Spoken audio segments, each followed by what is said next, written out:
Crystalline. So we'll see how far I can get this week. I don't know if we're actually at the end of the first episode, if we start the second episode, or where exactly we fall, because the game isn't really, clearly broken up. But anyway, light filters through the window and gently pulls me out of my slumber. Slowly, I push myself up in the bed and glance over to see Zack strapping on his dischargers. He noses me sit up. Hey. Hey. We're meeting downstairs in a few minutes. Alright. As Zack finishes gathering his things, I begin to get ready to go downstairs. The group gathers down in the lobby. I greet everyone and turn to Amelia. How was your chat with Elder Isom yesterday? We had a very productive discussion. In fact, Elder Isom shared more of his journals with me. She indicates the scrolls in her arms. Wow, he just gave those to you? No, these are copies I wrote to bring back with me to the academy. We stare at Amelia. She spent all night writing those? That's a lot of dedication. Amelia continues. Regardless, we discussed more on the theory of temporal rifts in the elementals, which has only strengthened my concern that we do not have enough energy. Then that definitely means we need to seek out another temple. Do we have a lead on where to go?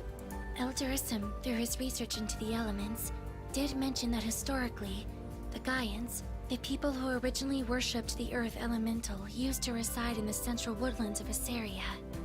The Kali, the people who worshipped the Wind Elemental, resided in the northern aerial plains.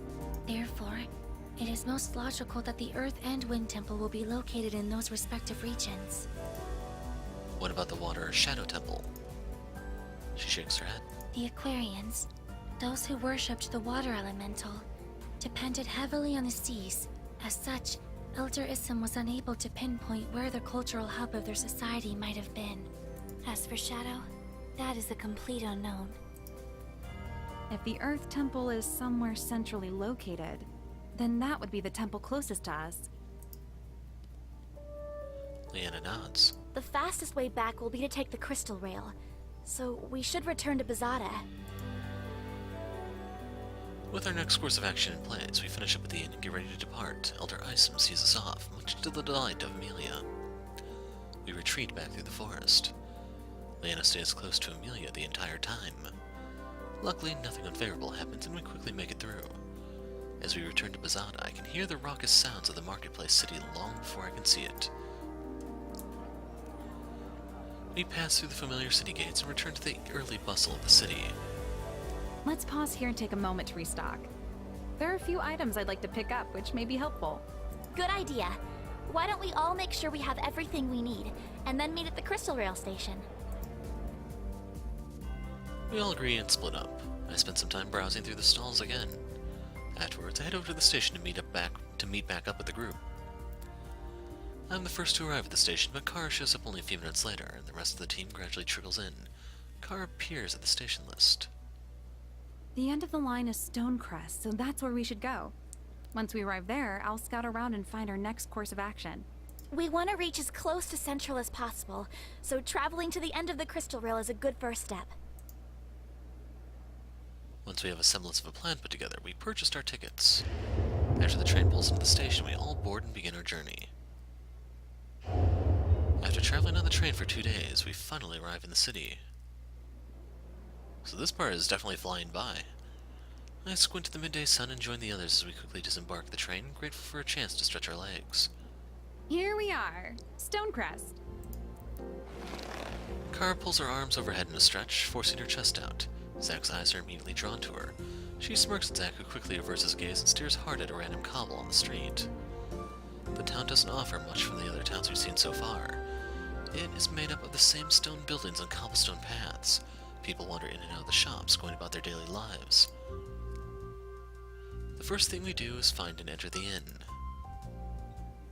Alright, so now that we're here, how do we figure out where to go next? Kara grins. Just leave it to me. I'll ask around and see if I can come up with anything. I'll keep my eyes and ears open just in case I hear something too. Kara shakes her head. You should relax and enjoy the city. I've got some contacts I'm going to reach out to, so I've got this. Oh, well, if you're sure. You know, for light and dark, they sure get along pretty well. Kara nods. I already have a few ideas and leads based on some of my previous scoutings for temples and hidden relics.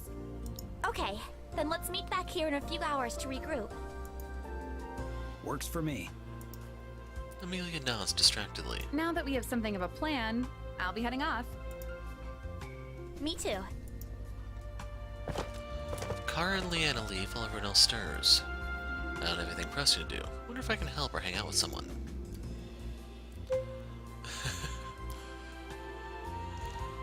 So, what's really painful here is I can't rewind like I could in Ace Academy, so when I actually do this for real, I'm gonna have to create a save here. I'm ready to call it. I'm kinda tired. There's nothing here that catches my eye. I head back to the inn and wait for the others to return.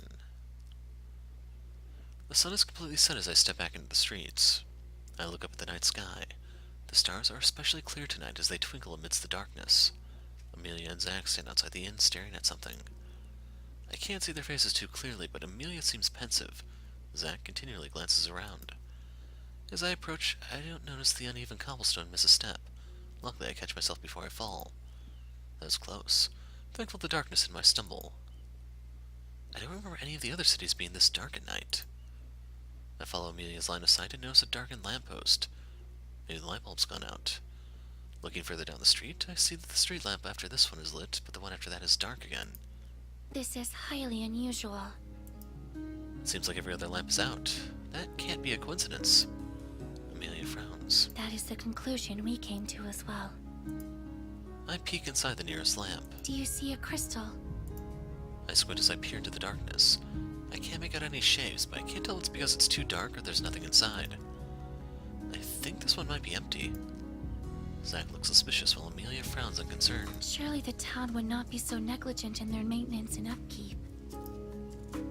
It's a possibility. Maybe someone's been stealing the crystals. Looks like someone's been stealing crystals. Zach looks skeptical while Amelia looks thoughtful. The likelihood of crystals being stolen from lamps is very low. It is more likely that either the town is purely negligent, or it is short in resources for replacements. I like my theory better in that the whole town has gone to hell. Whatever the theory, we should bring this to someone's attention. That makes sense. Amelia searches her surroundings and spots a guard patrolling on a nearby lane. We quickly approach him. Excuse me, What is it? we notice that half of your lamps are dark. Before I can finish my sentence, the guard sighs wearily. We just can't replace them fast enough. Every day they keep taking more and more. That's actually what I've been doing now. I'm counting how many need to be replaced tonight. Wait, are you saying someone's been stealing the crystals? That's exactly what I'm saying. Sounds crazy, right? You don't say. Not at all. It's the most logical conclusion. Amelia looks impressed that I guessed correctly. What's the point of that? Your guess is as good as mine. They're really not worth much. Have there been any other relevant thefts? Sure, it's not just lamp crystals that they're stealing. They're stealing pretty much any kind of crystal that they can get their hands on. So hopefully you can tell this seems to be a Pongo's handiwork. It's been going on for a few weeks now, and I'm at my wit's end. We've got a reward out for anyone who knows anything, but we've still gotten no leads. Anyways, if you guys see something, let me know. I've got to get started on replacing these crystals before even more get taken. Amelia, Zach, and I stand in silence as the guard leaves. I'm not even from here, and I can tell that something really weird is going on. Based on Amelia and Zach's expressions, it must be pretty bad. We should get back. Yes. We should inform Kara and Leanna. We follow Zach to the inn where Leanna and Kara are waiting and exchange greetings. Any news? I heard there was someone who could help, but I haven't been able to track him down. I'm sure I'll have an answer tomorrow. She glances outside the window. Has anyone else noticed how dark it is around here? Someone has been stealing the lamp crystals. That is what the guard informed us. Kara raises an eyebrow. Must be some pretty desperate thieves out there. Why do you say that? Well, lamp crystals give essentially no return. They don't sell for anything because they're all specifically marked to be easily identified as this type of crystal. Why does every place we go to seem to be dysfunctional? First Raven Pass, now here. Are there any normal cities around here? We should look into this. I can't think of any reason why someone would want lamp crystals. And I'd like to know what they're doing with them. Leanna bites her lip as she thinks, then nods, coming to a conclusion. Our decision. You're right. We should investigate. Or we can let the Yep. guards handle this. I like my plan better. Leanna stops and stares at Zach. Really? I'm a bit surprised, but glad to see this side of you. It sounds like the guards could use our help figuring out this mystery. Yup. Again, Leanna stares at Zach, a little more uncertain than before.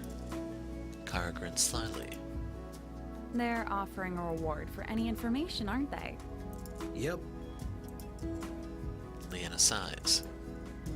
I should have guessed. Regardless, our first plan of action should be to search for any irregularities in energy. Amelia and I can do a scan of the city to see if anything shows up on the scanner. We follow as the two of them step outside of the inn and begin to fiddle with their manipulators. They pace the lengths of the streets, but don't seem to trail too far away. Aren't you guys going to walk the perimeter of the city or something? There is no need for such inefficiencies when we could just perform a radio scan. Leanna frowns. I'm not picking up any energy spikes or unusual readings. Amelia continues to pace, then pauses. She fiddles with her manipulator again, then turns down a side street. Hey, wait! She pauses again, then looks up. Very curious. There is energy residue scattered throughout the city, except for one area in the southern corner of town. Oh, my scan radius doesn't reach that far. So the southern corner has 0 energy readings? Precisely. The remaining lamp crystals in the area should at least be giving off a pulse of energy. If even the pulse is missing, then that would indicate the place is completely dark. We must go in this direction. Amelia leads the way, following her manipulator. As we continue to walk, the cobblestones underfoot change slightly. They're looser and more uneven than that in the heart of the city. The buildings are weathered and spotted with patchwork brickwork. The eyes feel dimmer here than in the center of town, as an even greater majority of street lamps are dark. The buildings and houses become more spread out as we reach the outskirts of the city. The further we travel, the more run-down the houses become. Crumbled walls from buildings and debris litters the streets. I watch my footing carefully as the dim lighting makes it easy to trip and fall. Are we still in the city? Technically, yes. We're in the remains of the last battle that occurred in Stonecrest. Battle? Around 40 years ago, Void tried to invade this town. While Stonecrest held their ground, there was still significant damage done. This is part of the original city, which hasn't been restored yet. Amelia pauses in front of a dilapidated house. This is the area of the irregularity. The place is quiet. Too quiet. Does anyone even live here? Probably not, so it could make a good hideout. Let's go in. Kara gingerly opens the door, which is falling off its hinges, and slips inside. I tentatively follow her, and the rest of the team trickles in. Looks like this was once a living room with a fireplace and a broken table in the corner. A hallway connects to it and leads into separate rooms. We should split up and search the rooms. Doesn't matter. Whether we split up or not is an irrelevant choice. If it's well hidden, we'll have trouble finding it no matter what. No need. I think I found it. Kara grins as she stands on top of the throw rug in the back hallway. She stomps twice over the rug and I hear a muffled hollow thump. Then she steps off the rug and stomps again, which reveals a much thicker sound. I believe we found ourselves a way down. How did you find that so quickly? This house is literally falling apart, and there are no other decorations besides this rug. That's pretty suspicious, isn't it? She kicks at the rug, which slides away to reveal discolored wooden panels. A latch nestles into the wood. Zack pulls on the latch, and the door swings upward. We peek inside, and a handful of young faces stare back at us. Their hair is matted and dirt streaks their cheeks. Once the surprise wears off, they pull back from the entrance and retreat further into the basement. Forgoing the ladder, Zack jumps into the basement. Leanna follows him down, and unlike Zack, lands lightly and gracefully on her feet. That must be her magic at use. Amelia takes the ladder down, as does Kara, who jumps off when she's closer to the ground. I'll take the ladder, thank you. Yeah, I'm pretty sure landing wrong on my ankle is going to be the biggest buzzkill. I better play it safe and take the ladder down. The rest of the team already has the children cornered beside a glowing pile of crystals. I count 5 of them as they huddle together. Zack stands with his arms crossed, blocking the kids from trying to run. Kara stands beside him, her usual grin replaced with a grim expression. Amelia inspects the crystals while Leanna kneels by the kids. I can confirm that these are the crystals we are looking for. Where did you get these crystals? The children look uncomfortably amongst each other. You don't have to be afraid. I'm a mage knight, see? I'm here to help. She gives a soft smile as she shows them her insignia. Some of the younger kids hang their head when an older boy straightens up and puts on a defiant scowl. We didn't do anything wrong. We did exactly what the man said. What man? He clenches his jaw and refuses to speak. Please, let me help you. As the kids refuse to talk, Leanna looks helplessly back at us. Kara gently pulls Leanna to her feet and leads her away. These kids are obviously alone and afraid. They're not going to talk to the guards. I'm not a guard. To them, you may as well be. Kara leans down and addresses the older kid. You've got a nice pile of crystals there. Are you looking to sell them? The boy crosses his arms. Kara reaches into her purse and pulls out a coin. I'd like to buy one off of you. The younger children stare hungrily at the coin and cast questioning glances at the boy. He eyes the coin longingly but looks uncertain. We can't sell it to you. Why's that? He quiets down again, but a younger boy pipes up. He'll get angry if we don't have enough. The man, well, does he take care of you? The first boy protectively pushes the younger boy back. He gives us money if we can get him crystals. These kinds of crystals. Kara points to the pile. Annie, the bigger ones get us more coins, but they're all out of them now. And that's why you've been taking lamp crystals. He looks away and doesn't answer. Kara smiles warmly. It's okay. I won't tell anyone if you don't. The boy looks back at her. So what does the man want with the crystals? I don't know. He just wants them. A lot of them. We should return the lamp crystals to the guard. A little girl begins to cry. No! Please don't take them away! The man's coming back soon, and he'll get angry if we don't have them. Kara leans down and pats the little girl reassuringly. Don't cry. We won't take the crystals. You won't? She chokes out her words between sniffles. Nope. We don't want the man to be angry. He could be pretty scary if he's angry, right? The little girl calms down a bit and nods vigorously. She slips her hand into the older boy's hand and he squeezes it reassuringly. Tell me, when is the man coming? He comes at the end of the week, so tomorrow evening. And he meets you here? He nods. Leanna looks back at the rest of us. We should go. Kara nods.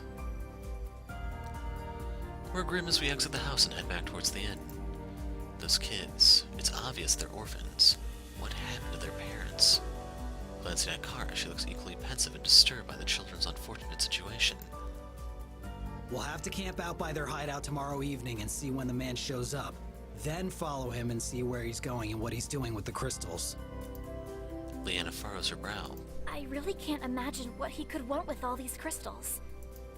Amelia places a finger to her lips in thought. It is a very perplexing situation. Well, I suppose there's no dwelling on it now. What do you think will happen to those kids? Zack shrugs. Probably get sent to an orphanage. I'm a bit surprised they aren't already in one. They're just trying to survive. Kara is unusually silent this whole time. Are you okay, Kara? She immediately perks up and flashes me a smile. Of course. Just thinking about our next plan of action. I'll be heading out early to see if I can get any more information on where to go next. So I better get some rest. Rest sounds like a good idea for all of us. As we reach the inn, we all say our goodnights and head to our respective rooms. Thoughts of the children's situation disturb me, and it takes me a while before I inevitably drift to sleep.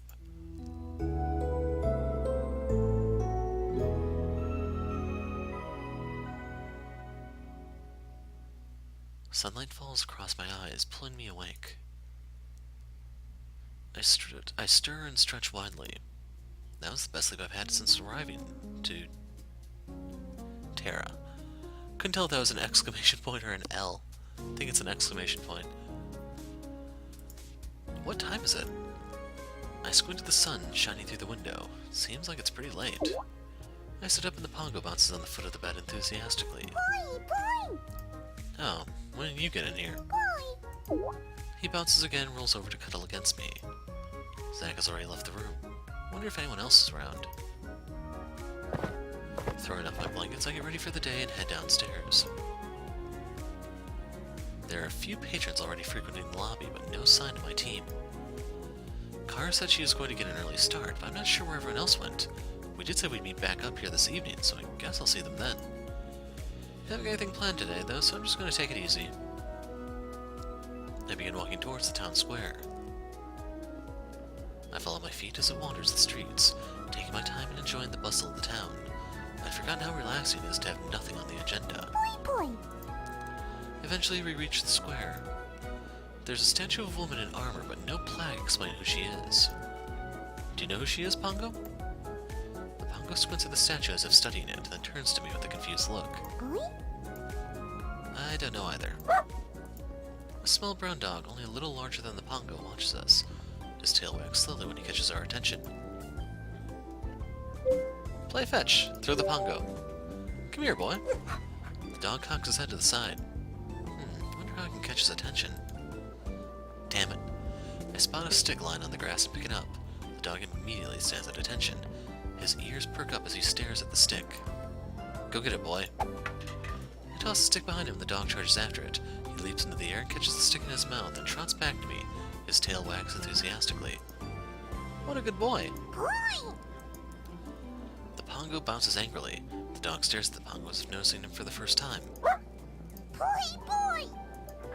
The Pongo pouts and jumps even higher. The dog cowers and whines.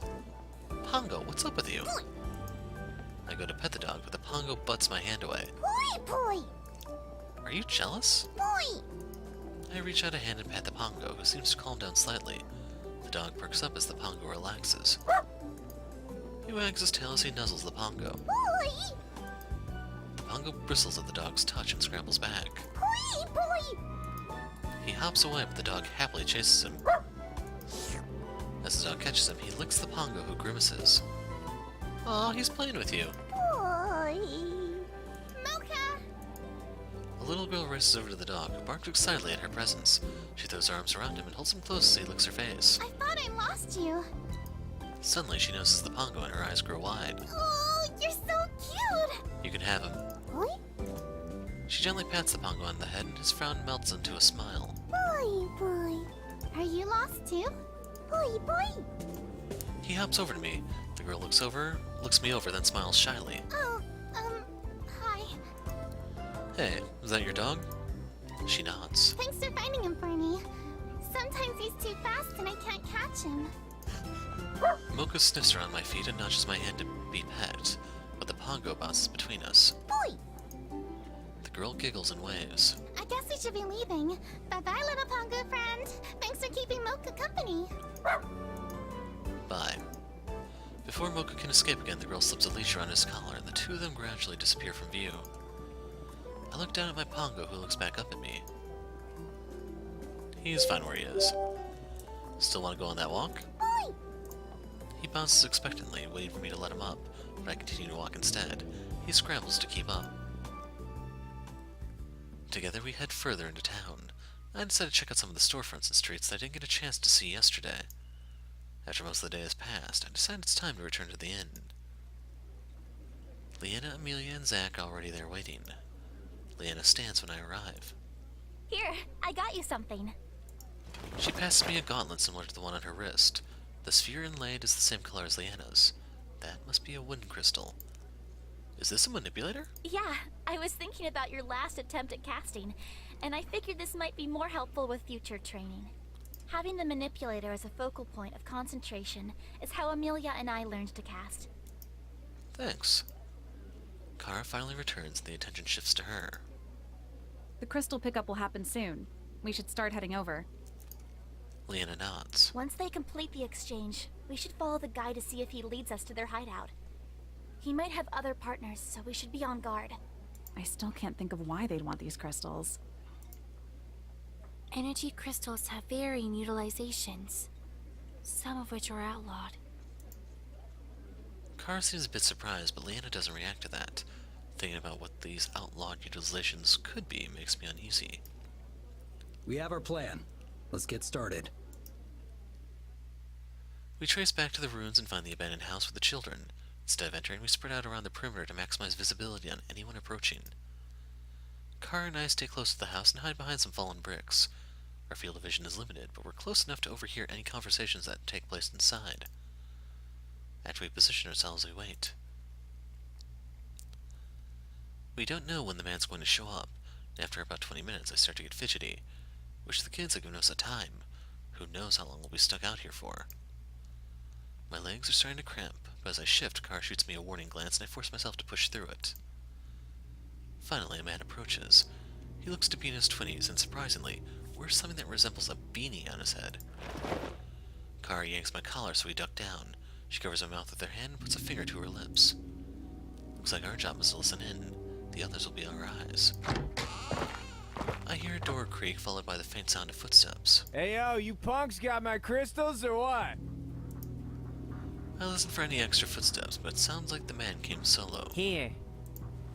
There's a rustling of a bag being opened. What is this? These crystals are weak, yo! That's all we could find. Nah, this ain't good, man. Sorry.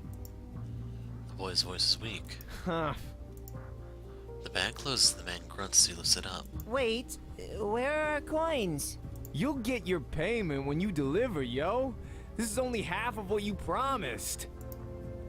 There's a silence. I carefully peek out to see the boy strain with his hands clenched. Fine. That's what I thought. The stranger lugs the bag over his shoulder. I quickly duck back down as he exits the house. Time to go. I turn to face Kara, who wears a serious frown and has fury in her eyes. I don't think I've ever seen her angry before, let alone this angry. She looks like she's about to rip that guy's head off. Kara. Did you not see that? We should take him out now. Don't be stupid. Calm down, he's our only way of finding out who's behind this operation. She glares at me. Did you not just see what he did? The way he treated those kids is shameful. I look Kara straight in the eyes. He'll get his justice soon enough. Let's hurry up and go. Yeah. We trail the man out of Stonecrest, making sure to stay behind buildings and keep to the shadows so as not to be spotted. Kara slips in and out of the alleys with ease, and takes a lot of my concentration not to lose her. No wonder she's always sneaking up on us. I assume the rest of our team is also following him as I'm unable to spot them. That's for the best. The less chance of being noticed, the better. Outside of the city gates, it's a little harder to stay hidden as it opens out into a more open field. At least, since we're spread out, it won't be easy for him to escape if he tries. We successfully follow him to what looks like an abandoned train car. There's some kind of dark smoke emitting from the top. The man pauses and we crouch lower behind cover as he looks around. He doesn't spot any of us and enters the train. Kara again puts her finger to her lips and I nod. Staying low, we sneak towards the train. The windows are all blocked off, but we crouch below them anyway. I can hear muffled voices as I gently press my ear against the train. Oh, so it's right click. So, yeah. This is, I believe, Breaking Bad type stuff. Yo, Mr. White! Yep. Jesse, how many times do I have to tell you to call me Heisenberg? The man speaks softly, but his tone is strict and disapproving. My bad, but I got some crystals. Let's see. There aren't many and they're pretty small. I don't think we'd be able to get much out of them anyway. It doesn't matter their size.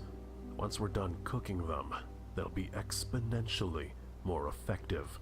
I don't know, man. They're tiny. How does that even work? It's a simple matter of science. You serious? You can do something like that? Indeed. Yeah, Mr. White! Yeah, science! Heisenberg. Oh, right. My bad, yo. I hear faint clinking of glassware. Wish I could see what they were doing. A sharp snap cracks somewhere from behind me. What was that? I shift out of position to look behind me and see an animal scampering away. As I breathe a sigh of relief, I notice the absence of noise in the train. What was that? Before I have a chance to get down, one of the windows swing open and I'm face to face with both of them. The younger man wears a beanie. Jesse stares at me with wild eyes. The second man is much older, maybe the age of his father, and fixes me an inscrutable stare. He looks surprisingly normal, not like someone who'd get mixed up with something shady. Jesse turns around and darts out of the back exit. Run!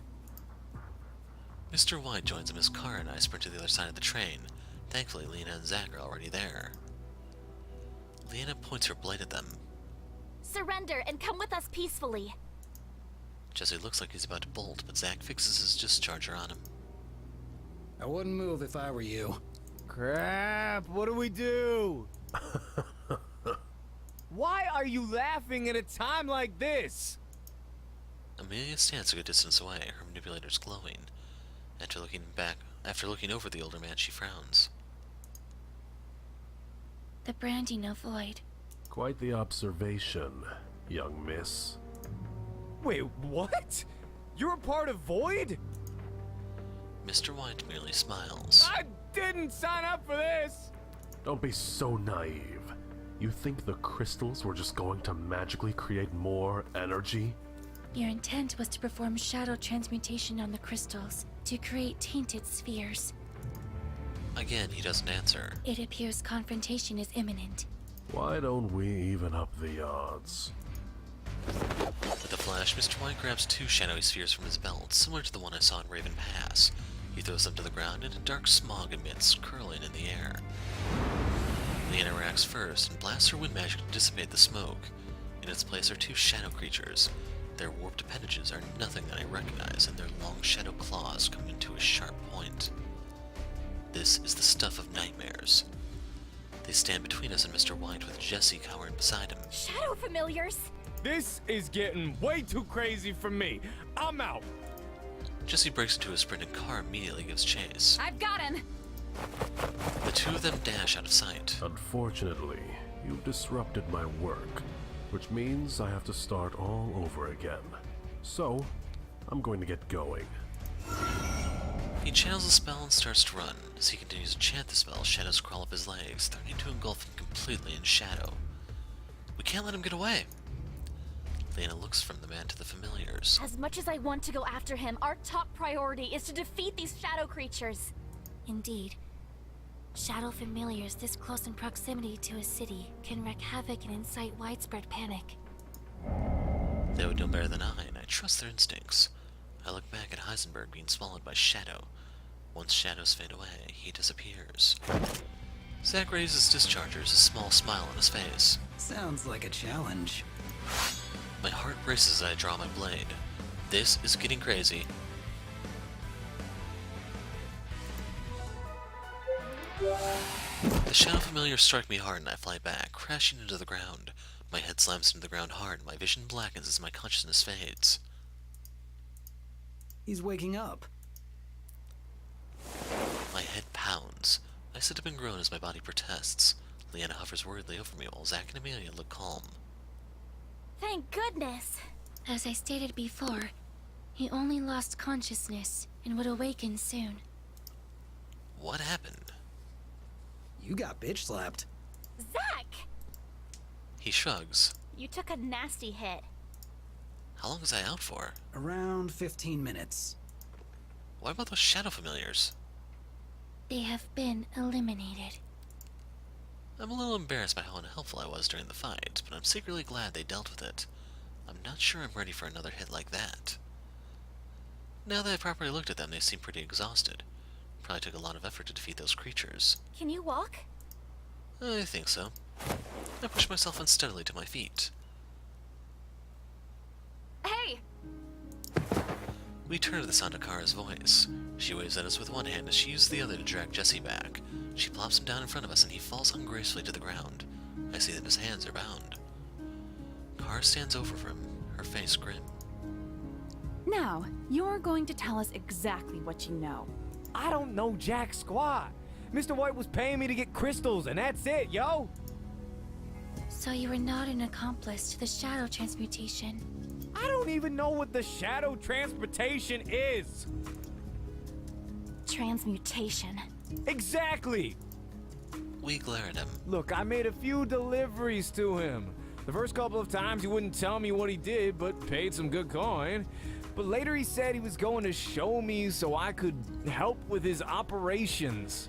He was going to give solid pay for that too, yo. I look him up and down. He stares desperately at us, and it's clear to me he's scared. This doesn't seem like the kind of man Void would trust with any kind of responsibilities.